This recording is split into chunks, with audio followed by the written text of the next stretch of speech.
继续来到基隆，基隆嘛是即届风台风雨的上大的所在之一。讲上大阵风会来到11级，这个渔船啊拢入港来闪风台咯。基隆即摆状况，咱要请记者宋彦明讲互咱知。好，主播，现在所在位置呢是在基隆的八斗子渔港，可以看到呢，现在在我们的渔港边呢，非常多的渔船都已经回到我们的渔港呢，来进行防台的准备，并且呢，已经先把船身都给固定住，就怕呢风雨太大之后呢，会造成撞击或是碰撞来损害到我们的船只。不过现在呢，雨已经开始慢慢的下来了，但是还是可以看到有一些呢钓客呢是不畏风雨呢来这边钓鱼。我们来听一下稍早的访问。大哥，跟你请问一下，台风天你怎么还敢来钓鱼啊？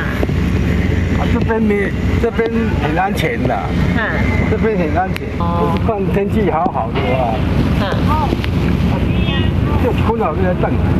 钓客表示，风雨变大之后就会回去了，但是也要提醒您呢，由傍晚呢到晚上会是这一波台风呢风雨最大的时候，一定不能掉以轻心。而由于呢风浪持续的扩大，海象的状况并不是很稳定，基隆的到马祖的交通船呢，台马之星也宣布今天是全面停驶的。而在基隆市的和平岛地质公园呢，为了游客的危险呢着想呢，今天园区也是停止营业的。我们会持续为您守候在基隆，带来最新的消息，也先把镜头还给棚内主播。